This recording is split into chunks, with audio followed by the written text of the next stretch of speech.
నమస్తే ఫ్రెండ్స్.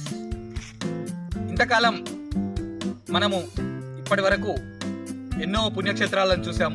అందులో భాగంగానే ఉమ్మడి నిజామాబాద్ జిల్లాలోనే ట్రెక్కింగ్ చేస్తూ వెళ్ళాల్సిన ప్రదేశం అనేది ఒకటి ఉంది. అదే అల్లమా ప్రభు మహాపుణ్యక్షేత్రం. అయితే ఇక్కడ బాన్సోడ నియోజకవర్గం నస్రులాబాద్ మండలంలో బొమ్మందోపల్లి గ్రామంలోనే స్వయంభూగా వెలిసిన పుణ్యక్షేత్రం అనేది అల్లమా ప్రభు టెంపుల్. ఇక్కడ ఎంతో మహిమాన్వితం కలిగింది ఉంటుంది. ప్రతి సంవత్సరం ఇక్కడ 5 రోజుల పాటు జాతర నిర్వహిస్తారు గ్రామ ప్రజలు ఎంతో ప్రతిష్టాత్మకంగా. ప్రతి అమావాస్య రోజు సాధారణంగా అమావాస్యని పనులన్నీ పెండింగ్ పెట్టుకుంటారు, కానీ ప్రతి అమావాస్య రోజు కూడా దర్శనం చేసుకునే ఒక ఆలయం అనేది ఇక్కడ మాత్రమే ఉంది. అది బొమ్మందోపల్లి గ్రామంలోనే మనము అటవీ ప్రాంతంలో దాదాపు 3 నుండి 4 కిలోమీటర్ల ఎత్తులో ఉన్న కొండలను ఎక్కుతూ మనం చూడాల్సిన ప్రదేశం ఉంది. ఈరోజు మన వ్యూవర్స్ అందరికీ చూపిస్తున్నాను. 3 కిలోమీటర్ల పాటు ఉంటుంది ఈ ప్రదేశం.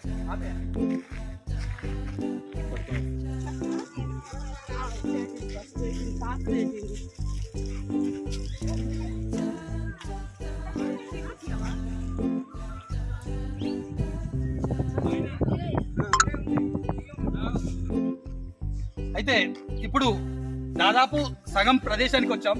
దీన్ని సిద్ధుల ప్రదేశం అని అంటారు. ఇక్కడ సిద్ధుల స్వామి వారు ఆ మధ్యలో పూజలు చేసి ప్రతిష్ఠించిరు అని చెప్పేసి మాట్లాడుతూ ఉంటారు. రండి. అయితే ఈ ప్రదేశానికి ఒక విచిత్రం ఉంది. ఏ కాలంలో కూడా ఈ పారే నీరు అనేది ఎప్పటికీ కూడా ఎండిపోదు. మీకు ఎండాకాలంలో మనకు నీరు అనేది ఎండిపోతూ ఉంటుంది, కానీ ఇది ఏ కాలంలో కూడా ఎండిపోకుండా ఉంటుంది. అటువంటి నీటిని మీకు చూపిస్తాను. రండి, ఎంత స్వచ్ఛంగా ఉంటాయో ఒకసారి రండి, వెళ్దాం. అయితే పాదచారులు నడుచుకుంటూ వెళ్ళి ఆ రోజుల్లో నీటిని ఇక్కడి నుండి తాగుతారు.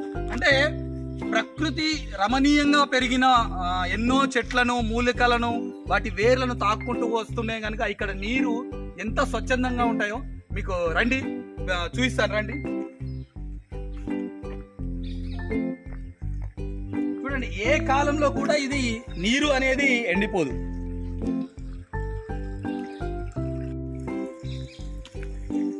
ఇక్కడ ఉన్న కుంట ఇది ఎప్పటికీ ఏ కాలంలో కూడా ఎండిపోదు. నీరు పారుతూనే ఉన్నాయి. చూడండి, పైనుండి వస్తాయి. మీకు చూపిస్తాను ఒక ప్రదేశాన్ని. రండి రండి, మీకు మంచి నీరు పైనుండి వస్తున్న ప్రదేశం చూపిస్తాను. ఇటు రండి కెమెరామెన్ గారు. నీరు ఎంతో స్వచ్ఛంగా ఉంటాయి. ఇలా రండి.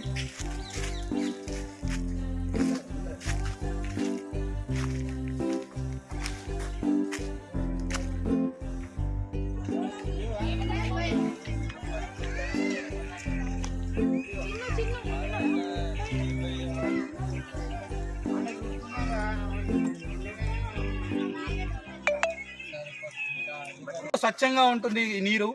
అయితే ఏ కాలంలో కూడా ఈ నీరు అనేది ఎండిపోదు. సిద్ధులు అని చెప్పేసి ఇక్కడ ఈ రాళ్లకు పూజలు చేశారు.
ఆలయానికి మనం ఇప్పుడు చేరుకున్నాం.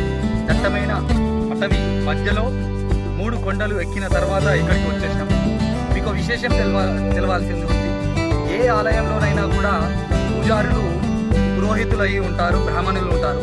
కానీ ఈ ఆలయంలో మాత్రం అంటే చాలా వందల సంవత్సరాల నుండి కూడా ఒక వంశస్థులు ఉంటారు. వాళ్ళు నిమ్న వర్ణానికి చెందిన వాళ్ళు, అంటే 5వ వర్ణానికి చెందిన కుటుంబీకులే ఇక్కడ చేస్తారు. వాళ్ళు ఎస్సీలు అయి ఉంటారు. ఇది ఈ ఆలయ ప్రత్యేకత. ప్రతి ఒక్కరికి ఇక్కడ ఏ మనసులో ఏ కోరిక తీర్చుకున్నా కూడా ఇక్కడ జరుగుతుంది. అయితే ప్రతి సంవత్సరము మాఘమాసంలో వచ్చే అమావాస్య రోజు ఇక్కడ 5 రోజుల పాటు జాతర కొనసాగుతూ ఉంటుంది.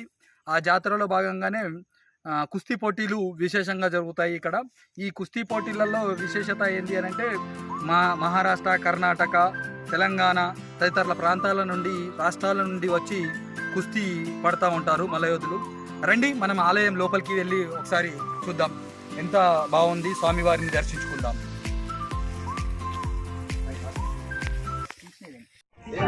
జటాటవీ గలజ్జల ప్రవాహ పావితస్థలే కలేవలం వ్యలంబితాం భుజంగపుంగమాలికాంతమడ్డమడ్డమడ్డమన్నినాదవడ్డమర్వయం చకార చండ తాండవం తనోతు న శివ.